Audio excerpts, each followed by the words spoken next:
Hi everyone. If you ever think about giving up, remember why you held on for so long. Today is 26th, 27th of March 2023. Let us have a quick discussion of all these important topics. See, when the road ahead seems hard and long, look back to see how far you have come. इससे आपको बहुत confidence मिलेगा. आने वाले जो 2 महीने हैं ये थोड़े स्ट्रेसफुल रहेंगे, but you should not forget कि आपने पिछले कुछ टाइम पे कितनी प्रोग्रेस की है, इसको नहीं भूलना है. The best way to predict the future is to create your future.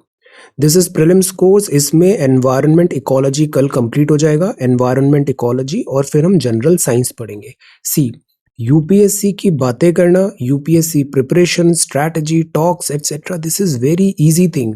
Difficult चीज जो होता है वो एक्चुअली में पढ़ना और एक्चुअली में पढ़ाना होता है, and we have did it. हमने ये किया है, so this is extra ordinary.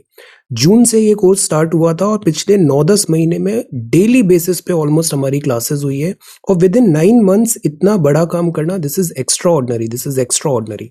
इसमें 1-to-1 सेशंस अभी पेंडिंग है. 1-to-1 सेशंस अप्रैल का मंथ और मई का मंथ, ये 2 महीने डेडिकेटेड 1-to-1 सेशंस होंगे. एवरी डे एटलीस्ट 3-4 आवर्स में इसके लिए टाइम स्लॉट दूंगा. 1-to-1 सेशंस होंगे.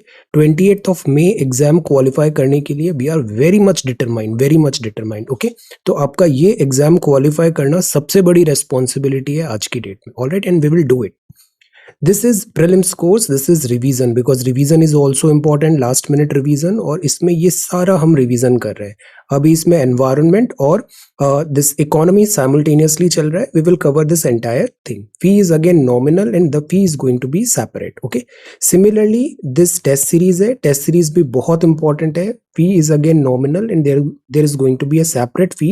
सो ये 3 डिफरेंट कोर्सेज है और तीनों की एक सेपरेट फी है, and it is very very nominal and it is required. Okay, ये टेलीग्राम क्विज है. सो देर आर 5 MCQs जो डेली बेसिस पे हम कर रहे हैं, 5 multiple choice questions. Okay, so join our Telegram channel, MCQ solve करिए. उसमें एक नया इनिशिएटिव अभी स्टार्ट हुआ है टेलीग्राम चैनल पे.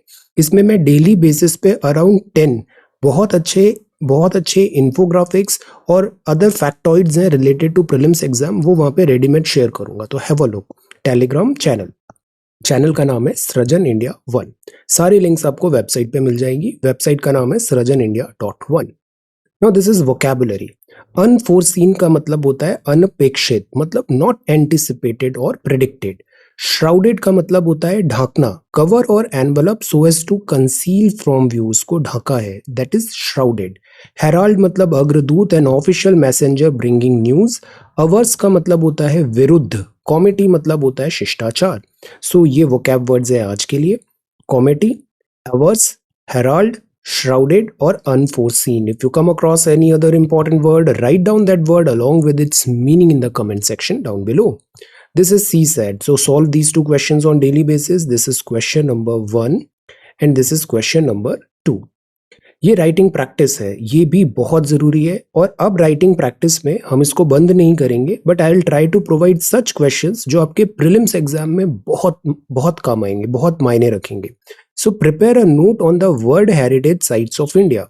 इसका विकीपीडिया का पेज ओपन करिए. यूनेस्को वर्ल्ड हेरिटेज साइट्स, जितनी भी हेरिटेज साइट्स हैं उसमें 1 या 2 इंपॉर्टेंट उनके बारे में जानकारी आपके पास होनी चाहिए. सारी वर्ल्ड हेरिटेज साइट्स किस राज्य में है, क्या उसका सिग्निफिकेंस है, 2-3 इंपॉर्टेंट बातें. डू इट, ये आपको बहुत फ्रूटफुल रहेगी ये exercise. Okay, now let us come to the Hindu newspaper. Hindu newspaper हम एक भी दिन मिस नहीं करते हैं. Daily means daily, everyday means everyday. Daily brief में हम द हिंदू न्यूज़पेपर कवर कर रहे हैं. सो आज हम 2 दिन के न्यूज़पेपर कवर करेंगे. We will cover Sunday and Monday. Alright, so let us start with Sunday. Afghans long wait for India visas. तो ये मोरेटोरियम है और अफगानिस्तान में जो डिफिकल्टीज आई और अफगानिस्तानीज बने refugees, so Afghans long wait for India visas. Then ये टिकटॉक के CEO हैं. Lack of sleep increases risk of fatty liver. Sleep is very very important. और ये पहला केबल रेल ब्रिज बना है जम्मू एंड कश्मीर में. In hill state point and shoot plastic. So ये है पॉइंट एंड शूट प्लास्टिक. तो उत्तराखंड में बड़ा इनोवेटिव ये तरीका निकला है. QR के कोड बेस्ड प्रोजेक्ट है. क्यूआर कोड बेस्ड प्रोजेक्ट है और ये प्रिवेंट करेगा लिटर। लिटर क्या होता है, जैसे हम कहीं जाते हैं, हम टूरिज्म के लिए जाते हैं and it is a very bad practice कि हम वहाँ पे bottles, polythene, wraps etcetera packets throw करके आ जाते हैं। तो ये बनता है वहाँ का लिटर और ये वहाँ का जो इकोसिस्टम है उसको पोल्यूट करता है। So Char Dham route with plastic bottles and packets. तो हिल को क्लिनजिंग करने की बात है, अब इसको आप as a case study template भी यूज कर सकते हैं। तो ये एम्प्लॉयज हैं हैदराबाद बेस्ड स्टार्टअप के, ये गैदर कर रहे हैं प्लास्टिक बॉटल्स केदारनाथ में और इनको रिसाइकल किया जाएगा। तो चार धाम यात्रा है, चार धाम यात्रा होती है बद्रीनाथ, केदारनाथ, गंगोत्री और यमुनोत्री। यहाँ वेस्ट डिस्पोजल सिस्टम है, हिमालय उत्तराखंड टूरिज्म सेक्रेटरी ने बताया। यहाँ वैली ऑफ फ्लावर भी है और हेमकुंड साहिब भी है, valley of flower and Hemkund Sahib. तो क्यूआर कोड बेस्ड सिस्टम बनाया है जिससे सारा वेस्ट जो है उसका कलेक्शन स्ट्रीमलाइन हो जाएगा। आपको केवल क्यूआर कोड स्कैन करना है, प्लास्टिक बॉटल, प्लास्टिक बैग उसको डिपॉजिट करना है और आपको मैक्सिमम रिटेल प्राइस जितना है वो देना है और आप उस अमाउंट को क्लेम भी कर सकते हैं, रिफंड भी कर सकते हैं। So again this is very like incentives भी मिल रहे हैं कि हम बॉटल्स प्लास्टिक्स को जस्ट लाइक दैट नहीं थ्रो करें। ओके, तो this is one case study.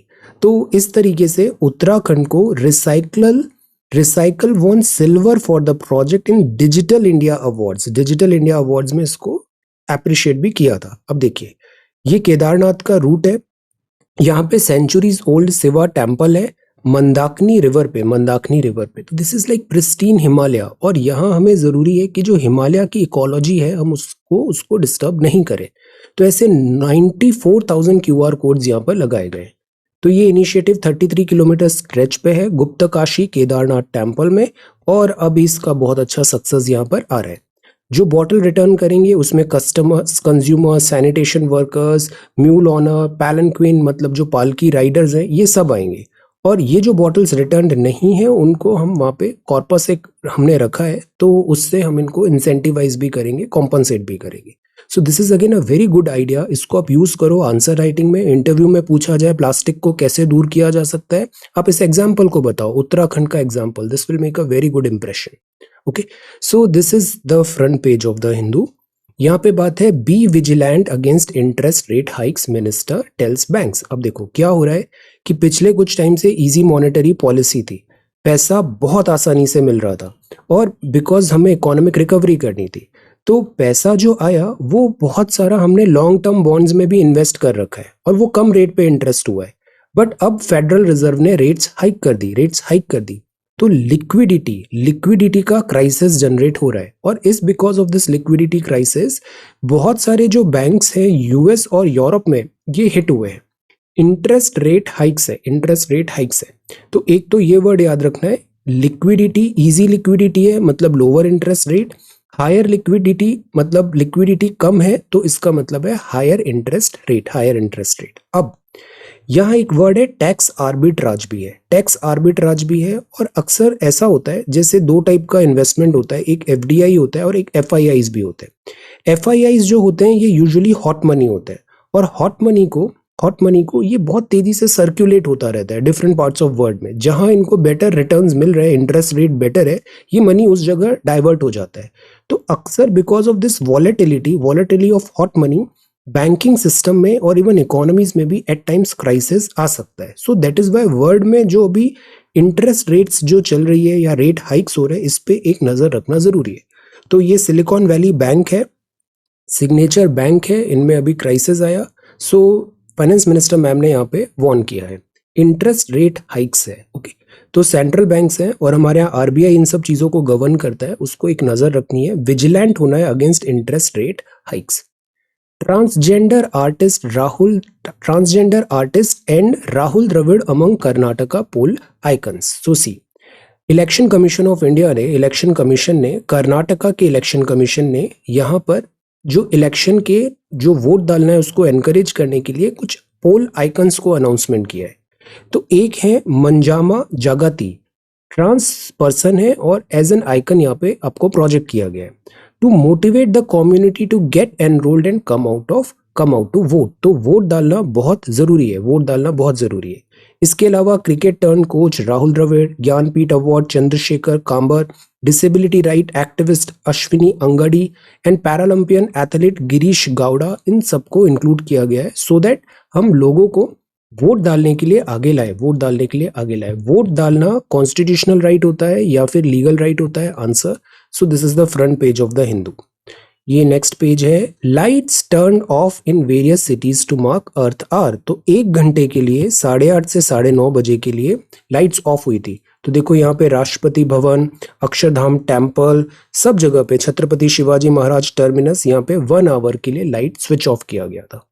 Covid test down need to be scaled up, government ने बताया।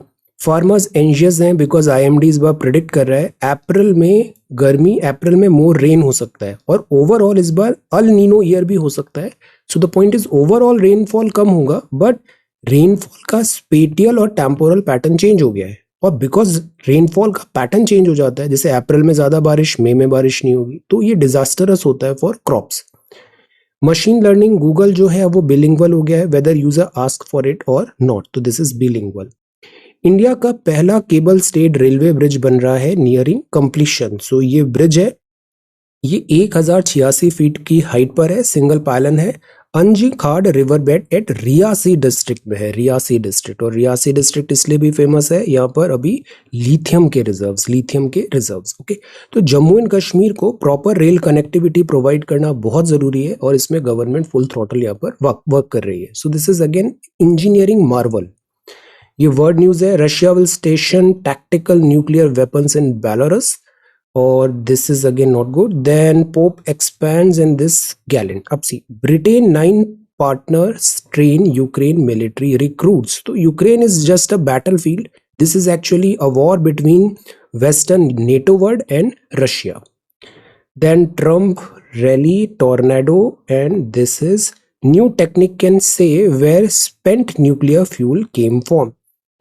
ये जो न्यूक्लियर है, न्यूक्लियर बॉम्ब्स जैसे अभी जो यूज हुआ था वॉर में, वो केवल जापान में देखने को मिला था, जो यूएसए ने बॉम्ब किया था जापान को। तो US is the only country in the world जिसने न्यूक्लियर बॉम्ब्स को थ्रो किया है, और Japan is the only country in the world जिसपे न्यूक्लियर बॉम्ब का अटैक हुआ था। तो द पॉइंट इज, ये कहां पर 2 बॉम्ब्स थे, nuclear bombs? Can you answer? Japan के किन 2 शहरों में?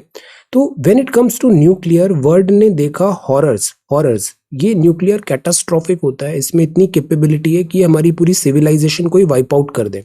सो that is why nuclear power plants में भी हम न्यूक्लियर फ्यूल यूज करते हैं। कई बार ये वेपन ग्रेड एनरिचमेंट भी हो जाता है, इसको ट्रैक करना जरूरी है। न्यूमेरिकल एबिलिटीज हार्डवायर्ड इन न्यूली हैच्ड जीब्रा फिश। तो एक जीब्रा फिश है और इसमें नंबर्स को आइडेंटिफाई कर रही है ब्लैक बार्स में within 96 hours of hatching. तो this is like hardwire, mathematics आता है इसे। तो the point is, there has been little understanding of numerical ability in other species, but इस जीब्रा फिश में हमें ये देखने को मिला है। यह है सॉर्गम, इसमें अल्कलाइन टॉलरेंस है और इससे क्रॉप इल्ड बेहतर हो सकता है। तो सॉर्गम इज गुड, ये सुपर फूड भी कहा जाता है। प्रोटीन है that plays a crucial role in helping plants like sorghum grow in alkaline and salty soil पे, नमक वाली जो जमीन है वहां पर भी सॉर्गम उग जाता है। तो एक्चुअली ये जो सॉर्गम हुआ, इवन जो मिलेट्स भी हुए, they are very rough and tough. ये रफ एंड टफ है, ये बहुत क्लाइमेट रिजिलियंट होते हैं, इनको इतना केयर का जरूरत नहीं पड़ता जितना वीट और राइस को पड़ता है। तो अल्कलाइन के लिए ये टॉलरेंस है, और major locus specially related to plant sensitivity to alkaline and sodic soil. तो ये खारापन है और वहां पे सॉर्गम है, ये अच्छा है, सॉर्गम टॉलरेंस है। Oxytocin plays a key role in basic empathy in zebra fish. तो ये ऑक्सीटॉक्सिन हार्मोन है, ये जीब्रा फिश में उसको ये एम्पैथी जो होता है उसको बढ़ाता है। हम GS4 में पढ़ते हैं, what do you understand by the word empathy? Empathy क्या होता है? और एज अ सिविल सर्वेंट, आप एक सिविल सर्वेंट है और इसमें एम्पैथी का कोई एक एग्जाम्पल आप साइट कर सकते हैं। सिविल सर्वेंट मतलब इस जॉब से रिलेटेड कोई एम्पैथी का, can you cite one example जो empathy as a virtue, as a trait को एम्पलीफाई कर पाए? एम्पैथी। अब ये भी बताओ, एम्पैथी वर्सेस सिंपैथी और एम्पैथी, इसमें हायर वर्च्यू क्या होगा? सिंपैथी लेना या फिर एम्पैथी? सिंपैथी देना या फिर empathy? Which is the higher virtue? Difference क्या होता है? ये डिस्टेंट प्लैनेट्स है और बहुत सारे हमने एक्स्ट्रा टेरेस्ट्रियल लाइफ की हम खोज कर रहे हैं। इसको टर्मिनेटर जोन कहा गया है। These are exoplanets. Inadequate sleep increases the risk of this. So the point is, जो मैं आपको डे 1 से बोल रहा हूँ, स्लीप डिप्राइव्ड मत होइए। Human body is not a machine, we are not a machine. The difficulty is कि मशीन्स आजकल ह्यूमन बींग्स बनने की कोशिश कर रही है, आर्टिफिशियल इंटेलिजेंस, और ह्यूमन बींग्स हैं वो मशीन बनने की कोशिश कर रहे हैं, acting like a robot. No, we are not machines, we are human beings, we need rest as well. So the point is 7 hours का स्लीप एट नाइट मिनिमम होना चाहिए आपका स्लीप ड्यूरेशन। आप ऐसा सोचते हो कि अभी स्लीप में कटौती कर देते हैं पढ़ाई बेहतर हो जाएगा, बट यू नो दैट आपकी प्रोडक्टिविटी कम हो जाएगी। सो आप कहने को 10 घंटे पढ़ रहे होंगे बट प्रोडक्टिविटी 5 आवर्स की भी नहीं रहेगी वहां पे। इससे बेहतर है प्रॉपर स्लीप लीजिए। आपका 5 आवर्स ही अगर कंडेंस्ड स्टडी हो रहा है, this is more than sufficient. So brain does not rest during sleep, but it engage in various activities, और ये हमारी प्रॉपर वेलबींग के लिए बहुत ज़रूरी होता है। तो इट इज़ लाइक जब हम सोते हैं तो बॉडी रिकवर होती है, बॉडी की सर्विसिंग होती है, तो बॉडी ऑल्सो नीड्स रेस्ट। तो कुछ यहाँ पे पर्सन्स में देखा गया, अगर स्लीप डिसऑर्डर रहता है तो उनके बॉडी ऑर्गन्स में वो इम्पैक्ट होता है। तो this is again, you need to be careful. So the point is at least 7+ hours का स्लीप जरूरी है। अगर आपको अपना टाइम ही बचाना है तो आप सोशल मीडिया को से बचिए। आप अननेसेसरी रैंडम जो बहुत ज़्यादा लाइक बिंज वॉच हो रहा है, वेब सीरीज एटसेट्रा, इसको अभी आप नेक्स्ट 2 मंथ्स थोड़ा अवॉइड कर सकते हैं। स्ट्रिक्टली आप बुक्स को फॉलो करिए, आपका एग्जाम बहुत अच्छे से जाएगा और इससे मेंटल क्लटर भी नहीं होता है, पीस रहता है, एंट्रोपी नहीं होती है। मिरर इज दैट मी, हम मिरर में खुद को आइडेंटिफाई कर लेते हैं। तो सिमिलरली कुछ फिशेज है वो भी सेल्फ रिकॉग्निशन होता है, तो उनमें एक वर्ड आ जाता है सेल्फ अवेयरनेस, मतलब उनको स्वयं की जानकारी है, सेल्फ अवेयरनेस, सेल्फ रिफ्लेक्शन। ये है, should India worry about rising cases कोविड-19? इसका शॉर्ट आंसर ये है, let us wait and watch. Vaccination अभी भी डिलीवर करता है, इंडिया में हाइब्रिड इम्यूनिटी है, let us wait and watch. Why did India reject Johnson and Johnson's patent on TB drug? इसका भी शॉर्ट आंसर ये है, एवरग्रीनिंग। ट्यूबरक्लोसिस का भी डे भी था।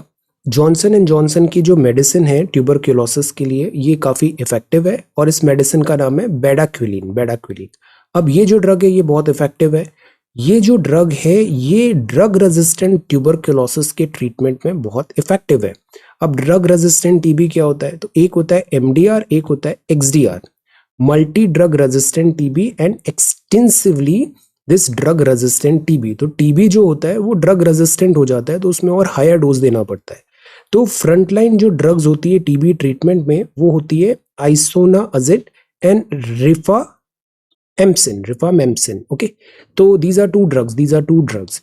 अब द पॉइंट इज कि अगर पेटेंट है, for example Johnson and Johnson का पेटेंट है, तो पेटेंट के कारण जॉनसन एंड जॉनसन को एक चार्ज भी लगता है, तो इस मेडिसिन की जो प्राइस होती है वो इंक्रीज हो जाती है और इसकी जेनेरिक मेडिसिन नहीं आ सकती। जब पेटेंट इशू होता है तो वो एक फॉर टाइम पीरियड के लिए इशू होता है। जब पेटेंट जिस ड्यूरेशन के लिए ग्रांट किया था वो एंड होता है तो फिर कंपनीज क्या करती है, उसके जो कंपोनेंट्स हैं, कंपोजिशन है, उसमें स्लाइड चेंज करेंगी और फिर एक नया पेटेंट लगा देती है। इसको बोलते हैं एवरग्रीनिंग, सो दैट पेटेंट हमेशा बना रहता है, पेटेंट कभी लैप्स नहीं होता। इस मैल प्रैक्टिस को दूर करने के लिए, and because TB is one such disease जिसका इंडिया में काफ़ी चैलेंज है, तो बिकॉज अगर पेटेंट बना रहेगा तो जेनेरिक मेडिसिन नहीं आ पाएगी, कॉस्ट ऑफ मेडिसिन बहुत ज़्यादा होगी, तो दैट इज़ वाई इसका जो पेटेंट का था वो कैंसिल कर दिया कि एवरग्रीनिंग को बोल के, which is not a right practice, ये एप्लीकेशन रिजेक्ट हो गया है। ओके, तो ये बाकी बहुत मेडिकल कंपोजिशन पे नहीं जाना है हमें। हमारा जो स्कोप ऑफ डिस्कशन होता है ये प्राइमरली एक जनरलिस्ट होता है, पॉलिसी वाइज होता है हमें कि what is right with in law, not law, like that.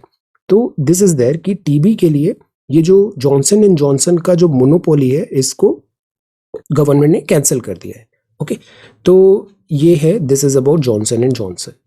ये है mega textile parks help boost the sector. अब सी, एक सेक्टर है टेक्सटाइल, एक सेक्टर है टूरिज्म और एक सेक्टर है रियल एस्टेट कंस्ट्रक्शन। इन तीनों में बहुत पावर है ह्यूज स्केल के एम्प्लॉयमेंट्स जनरेट करने की। हमें हाई पेइंग एम्प्लॉयमेंट नहीं, हमें नंबर ऑफ एम्प्लॉयमेंट ज़्यादा चाहिए। वी डू नॉट वांट कि लाइक बहुत ज़्यादा हाई इनकम वाले एम्प्लॉयमेंट हम जनरेट कर रहे हैं। वी वांट इंडिया में स्पेसिफिकली कि हम 10 हाई पेइंग इनकम के बजाय 1000 मीडियम इनकम पेइंग के अगर जॉब्स बना रहे हैं तो उससे डिस्ट्रीब्यूशन ऑफ वेल्थ ज़्यादा होगा। सो दैट इज़ वाई हम टेक्सटाइल को, टूरिज्म को और one this real estate construction को इतना एनकरेज करते हैं। यहाँ पे बात है मेगा पार्क बन रहा है पीएम मित्र स्कीम में। This is very important. मैं अभी आपको सारी गवर्नमेंट पॉलिसीज भी रिवाइज कराऊंगा, गवर्नमेंट पॉलिसीज एक्सेट्रा। ये पीएम मित्र है, पीएम मित्र। तो हम एमएसएमई में टेक्सटाइल और अपैरल सेक्टर के लिए टेक्सटाइल पार्क्स बना रहे हैं। ऐसे 7 मेगा पार्क बनाने की बात है। Mega integrated textile regions and apparel पर कपड़ा, तो ये पीएम मित्र है। ये लार्ज स्केल के टेक्सटाइल पार्क है। 2021 अक्टूबर से इसकी वर्क चालू हो गया है। स्ट्रीमलाइन करेंगे textile value, ecosystem, spinning, weaving, dyeing, painting, garment. 70,000 crore रुपए का यहाँ पे इन्वेस्टमेंट है। और ये बात बताया commerce and industry and textile minister Piyush Goyal साहब ने। और इससे 20 लाख जॉब बनेंगे। ये हमें चाहिए, 20 लाख जॉब्स चाहिए हमें। तो अभी इसका फर्स्ट फेज है। कुछ राज्यों में तमिलनाडु, कर्नाटका, तेलंगाना, मध्य प्रदेश, महाराष्ट्र, गुजरात, उत्तर प्रदेश में ऐसे एरियाज आइडेंटिफाई कर रहे हैं 1000 एकड़ के, और वहां पर हम टेक्सटाइल मैन्युफैक्चरिंग बिगिन कर रहे हैं। सेंट्रल गवर्नमेंट ने यहाँ पर एक फंड भी बनाया है 500 करोड़ रुपए का टू सप्लीमेंट दिस स्कीम।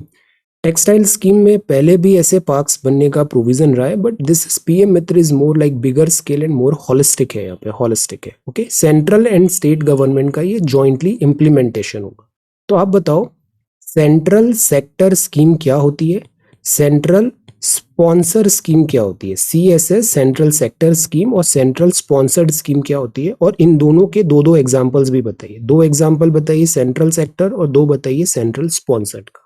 ये जो मैं सवाल पूछता हूँ ना, इनके जवाब दिया करो, आपको लर्निंग आउटकम बेहतर रहेगा। मैं फिर ये बता रहा हूँ, ये एग्जाम सेमेस्टर एग्जाम नहीं है, यूपीएससी प्रीलिम्स का exam. It is more about जो डे टू डे में आप जो सीख रहे हैं ना, ये चीज ज्यादा काम आती है, बजाय इन दी एंड हमने बिंज वॉच कर लिया कुछ किताबें etcetera. I am not saying वो नहीं करना है, बट ये जो डेली का लर्निंग है ये स्टॉप नहीं होना चाहिए। तो एमएसएमई सेक्टर में कोविड-19 में लॉकडाउन भी लगा, यहाँ पे डैमेज भी हुआ था, इकोनॉमिक चैलेंजेस भी आए, इसको अभी हम वापस ओवरकम कर रहे हैं। जब टेक्सटाइल की बात आती है तो इसमें बांग्लादेश हुआ, देन दिस वियतनाम हुआ। इनका काफ़ी ज़्यादा डोमेन है, इनका काफ़ी ज़्यादा प्रेजेंस है यहाँ पे, बांग्लादेश, वियतनाम एटसेट्रा टेक्सटाइल में। तो इंडिया का भी अच्छा प्रेजेंस है। हमारे यहाँ कॉटन है, मतलब हम कॉटन मतलब हम क्लोथ बनाते भी हैं, और टेक्सटाइल से हम अपैरल भी बनाएंगे। तो इसको बूस्ट की ज़रूरत थी। हम टेक्नोलॉजी अपग्रेडेशन की भी बात कर रहे हैं, मार्केट एक्सेस वर्ल्ड में एक्सपोर्ट की भी बात कर रहे हैं, और इसमें अब गवर्नमेंट सिस्टमैटिकली एमएसएमई सेक्टर को एनकरेज करेगी। तो this is PM Mitra. Mitra का मतलब है mega integrated textile regions and apparel. Then this is next page. AMC pitched debt funds for one last week. Debt funds, Nissan tax fallout, and this is Sunday. And one more news is these are tunnels, और ये भी engineering marvel है। ये है Visvesvaraya canal. तो ये major for major है। Tunnels जो है इंजीनियरिंग मार्वल है। ये कर्नाटका में है, विश्वेश्वरैया कैनाल। ये कृष्णराज सागर डैम कर्नाटका, और दिस इज हुलीकेरे टनल, ये कैनाल का सेक्शन है। ये इंजीनियरिंग मार्वल है। ये 2.8 किलोमीटर की टनल है, मांड्या जिले में है, और ये जो टनल है ये 124 किलोमीटर दूर है बेंगलुरु में, और इसको civil engineer and statement M Visvesvaraya साहब ने यहाँ पे बनाया था, ओके, महाराजा ऑफ मैसूर के टाइम पे। So the point is this tunnel is again what, water का डिलीवरी, वाटर की अवेलेबिलिटी। तो फार्मर्स को पानी टाइम पे मिलता है, उससे sugar cane and paddy crop हो जाता है, वेजिटेशन हो जाता है। So this is one excellent marvel, engineering marvel. See, so this is Visvesvaraya canal. अब है द हिंदू आज का। तो यहाँ पे फर्स्ट है air India flight in near miss over Kathmandu. Nepal बहुत न्यूज में है एविएशन सेक्टर के लिए, एविएशन सेक्टर में और बेहतर वहाँ पे aviation, because in past some unfortunate accidents भी हुए Nepal. Then this is the front page. और नेट डायरेक्ट टैक्स ग्रोथ बढ़ा है 2022-23 में, और टू स्लो टू 15% पे, 15% net tax growth for 22-23। Growth अभी भी है, बट वो ग्रोथ अब 15% पे हो गई है, ओके। तो 15% का ग्रोथ हम यहाँ पे बोल सकते हैं। Net tax, okay. Then this is the front page and see top of the word, ये अभी हमने कल पेपर में देखा था, ये वर्ल्ड का हाईएस्ट रेलवे ब्रिज है। Look at this engineering Marvel, beautiful. ये 359 मीटर है, चेनाब रिवर पे है, जम्मू कश्मीर रियासी डिस्ट्रिक्ट में है।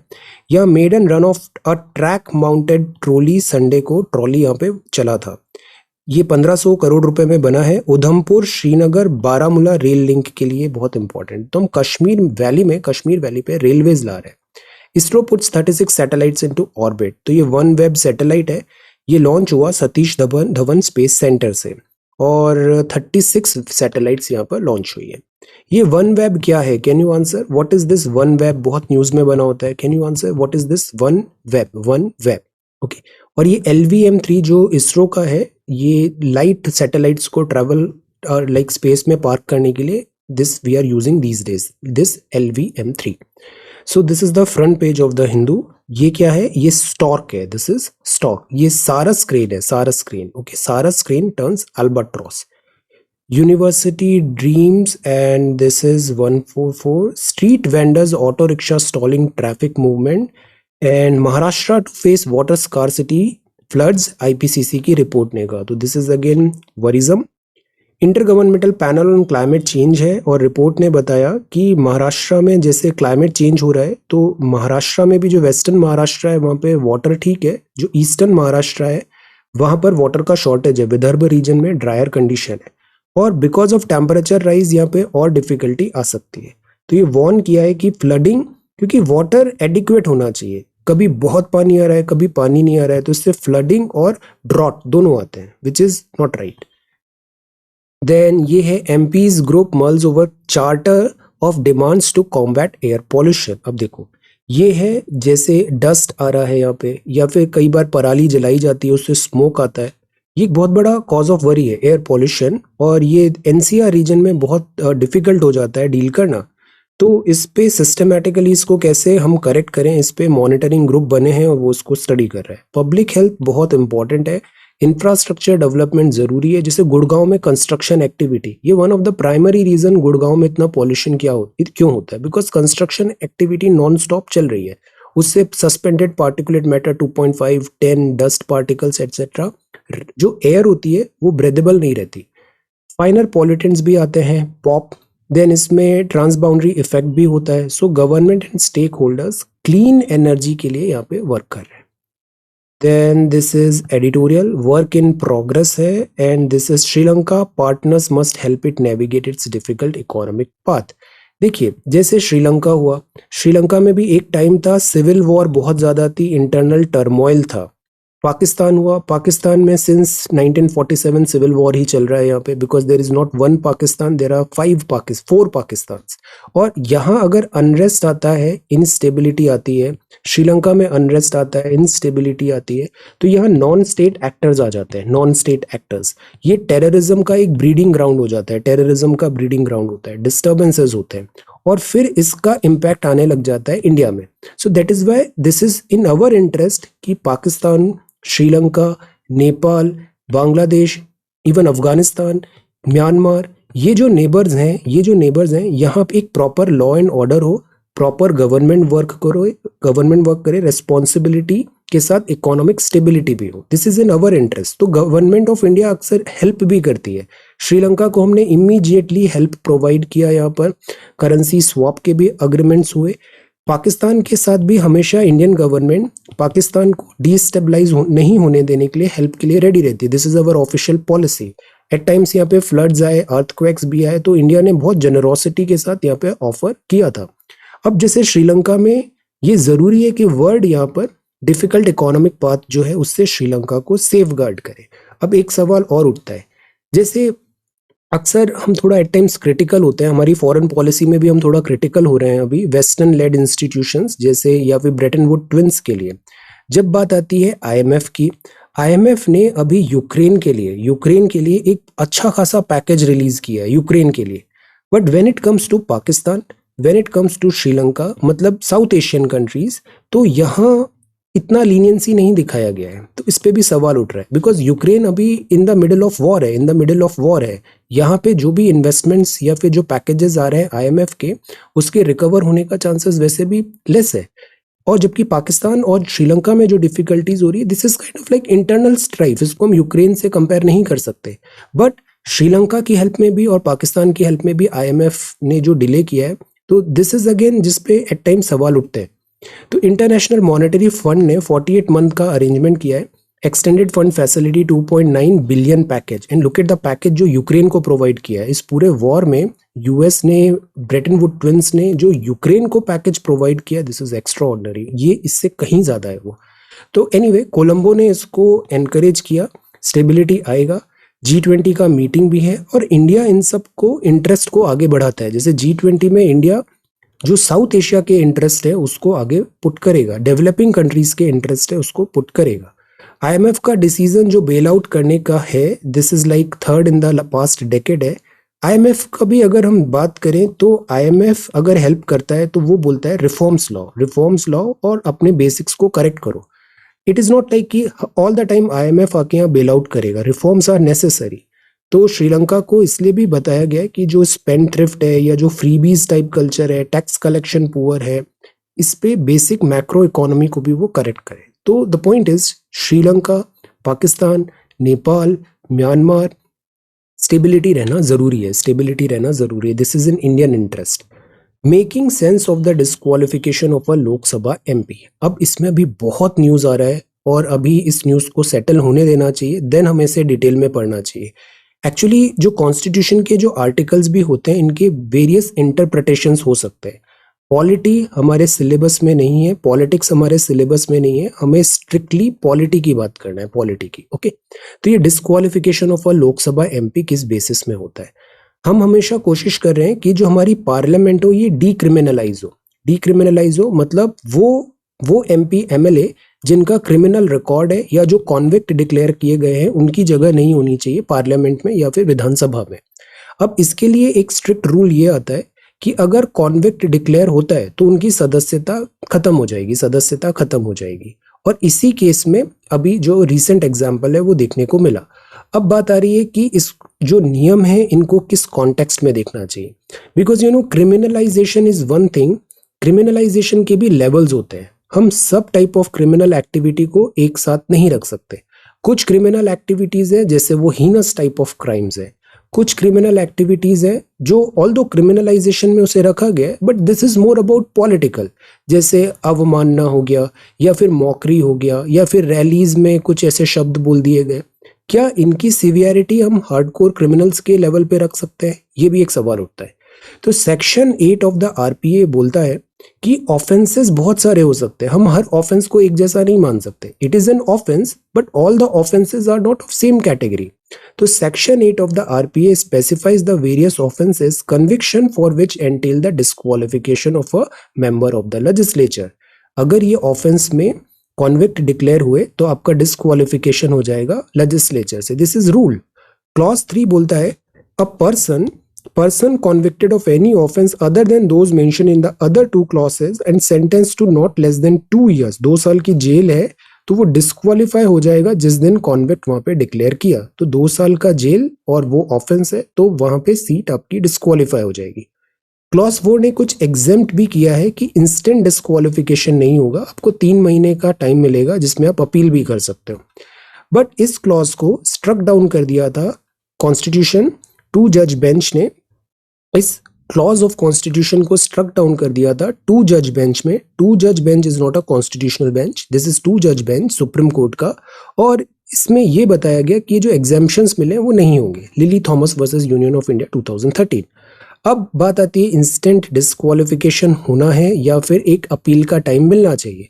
कोर्ट ने क्लियर कहा कि event of the appellate court saying the conviction and sentence the disqualification will be lifted and the membership will be restored. मतलब अगर आपने अपील किया जिस पे कॉन्विक्ट आपको डिक्लेयर किया था उस पे अपील किया और फर्दर कोर्ट ने अपील को माना और आपका जो कॉन्विक्शन था उसको हटा दिया तो आपकी जो सीट गई थी वो वापस आपको मिल जाएगी। सो अभी जितना इसमें कॉम्प्लिकेटेड हो रहा है ना वो इस मैटर पे ही हो रहा है कि सीट पर्सन डिस्क्वालीफाई नहीं होता, जो सीट है वहां की, जो सीट है वो वैकेंट हो जाती है, वो वैकेंट हो जाती है। अगर पर्सन फिर नॉन गिल्टी आ जाता है तो वो वापस उसी सीट पे रिस्टोर भी हो सकता है।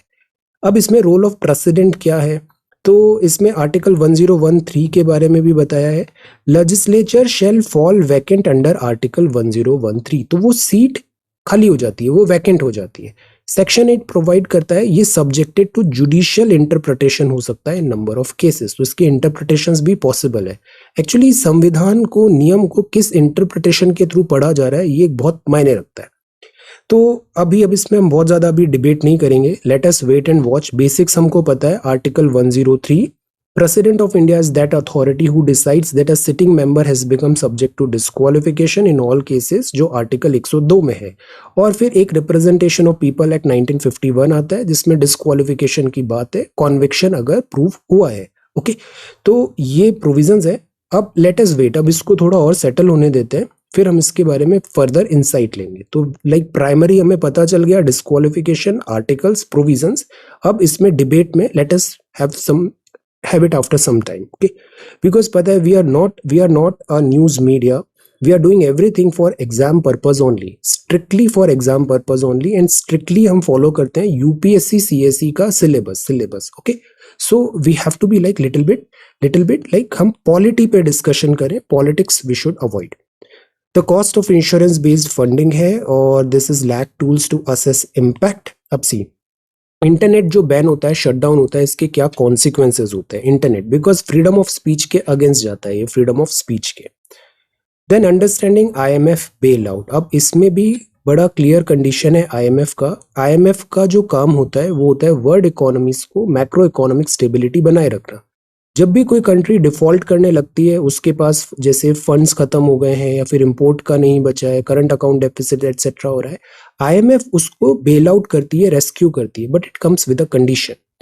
आईएमएफ ने अभी श्रीलंका को 3 बिलियन का बेल आउट किया डॉलर।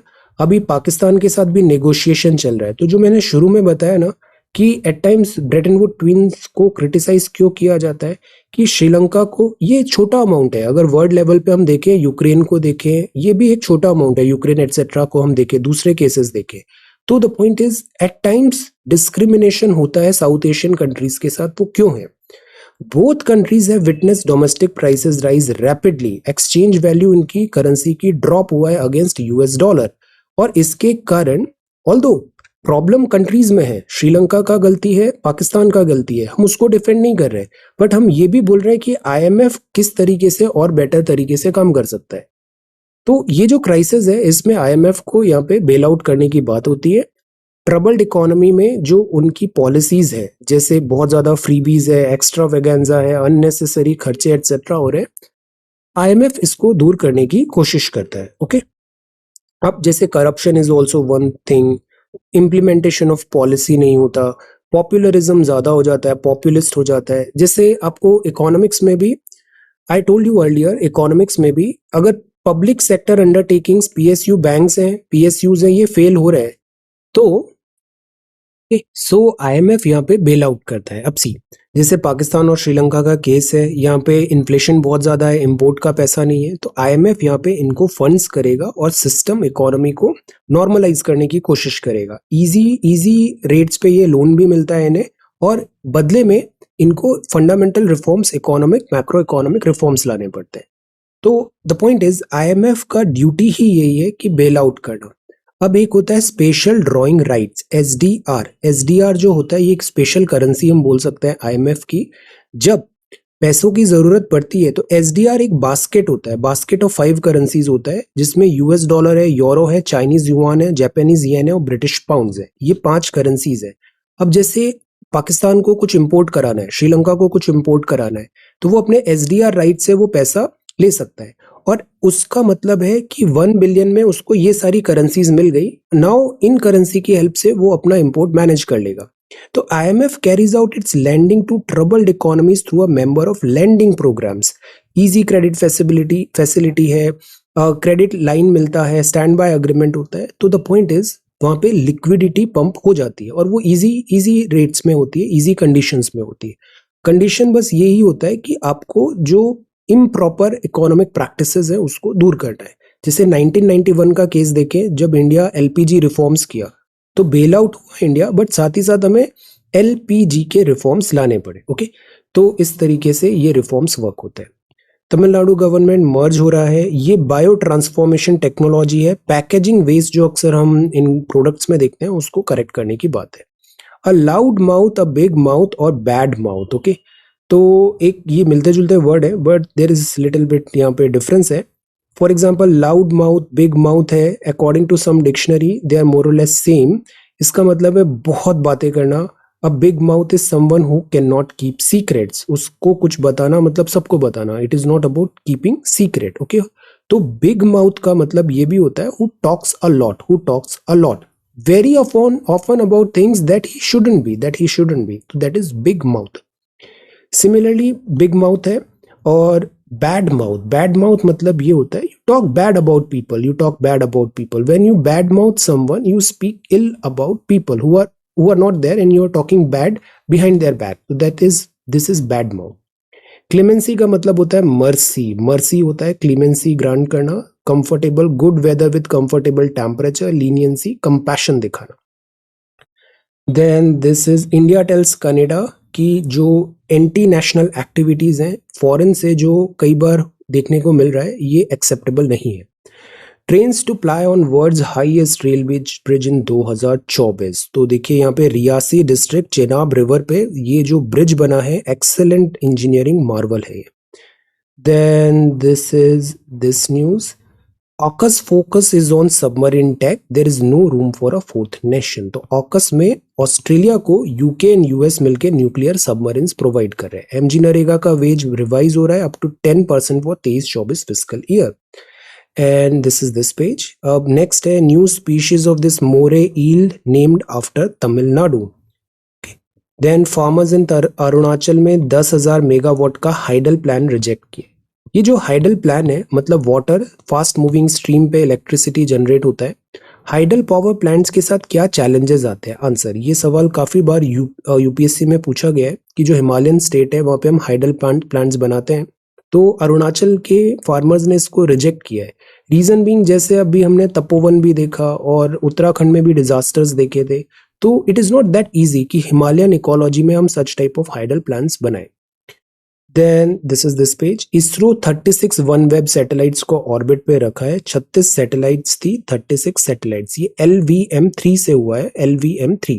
ओके, तो this is again really really good. यहाँ पे नाम याद रखना है, new space India limited, commercial branch new space India limited. Okay, और वन वेब ग्रुप है, इसकी सैटेलाइट्स को यहाँ पे लो अर्थ ऑर्बिट्स पे हमने लॉन्च किया है। ओके, देन दिस इज विलकोमेन children of a Beed village greet visitors in fluent German. Excellent. Astronaut select हुए हैं for Gaganyaan, first semester of crew training अभी कंप्लीट हो गया है, तो this is Gaganyaan. Then this is next page, Honduras establishes ties with China। ये हॉन्डुरास कहाँ पर है? आंसर, और ये जो सेंट्रल अमेरिका के हैं सारे कंट्रीज हैं, सेंट्रल अमेरिका के सारे कंट्रीज, इसको एक बार मैप अच्छे से आप याद करिए। बताइए सेंट्रल अमेरिका में कौन कौन सी कंपनीज है, कौन कौन सी कंट्रीज है? America, north America, south America का ये जो कनेक्टिंग हो रहा है, दिस पैच में कितनी सारी कंट्रीज हैं? इनका मैप देख के इनके नाम बताइए। ओके, देन चाइना यहाँ पे काफी एक्टिवली अपनी प्रेजेंस बढ़ा रहा है। Then this is French fisher and this is डिड मूज लॉ एक आया था 65 में, और इसमें ये बोला था जितने ट्रांजिस्टर्स हैं आईसी में, ये हर साल डबल होते जाएंगे। आईसीज में ट्रांजिस्टर, जैसे हम मोबाइल्स में भी जो चिप्स देखते हैं, इनमें नंबर ऑफ ट्रांजिस्टर्स बढ़ते जा रहे हैं। अभी तो ये ट्रांजिस्टर्स बहुत मिनिएचराइज भी हो गए, बिलियंस ऑफ ट्रांजिस्टर आपको छोटे से डिवाइस में देखने को मिल जाएंगे। सेमीकंडक्टर्स बहुत इंपॉर्टेंट है, इससे रिलेटेड सारी स्कीम्स भी हमें पता होनी चाहिए। Then this is sports. Alright, so this is the Hindu newspaper. अब हम शाम को हम इकोनॉमिक्स रिवाइज करेंगे और ये टेस्ट सीरीज करेंगे। ये टेस्ट सीरीज में आप लाइव क्लास में ही अटेंड करिए। हमें ऐसा लगता है हम सब पढ़ लेंगे, बट ऐसा होता नहीं है। डिसिप्लिन जरूरी होता है, डिसिप्लिन क्लास में पीयर लर्निंग बहुत जरूरी होता है, and we are doing it in a really really awesome manner. इसकी करीब 30 क्लासेस हो गई है, अप्रैल में भी कंटिन्यू होगा, मई में भी कंटिन्यू होगा। You can join this course, आपको बहुत बेनिफिट होगा। इन दी एंड सवाल सही होने चाहिए, एमसीक्यू वो ही मैटर करता है, बाकी कुछ चीज मैटर नहीं करता है। तो attend the live classes. Okay, so thank you so much for watching this video. Take care, study well and be safe.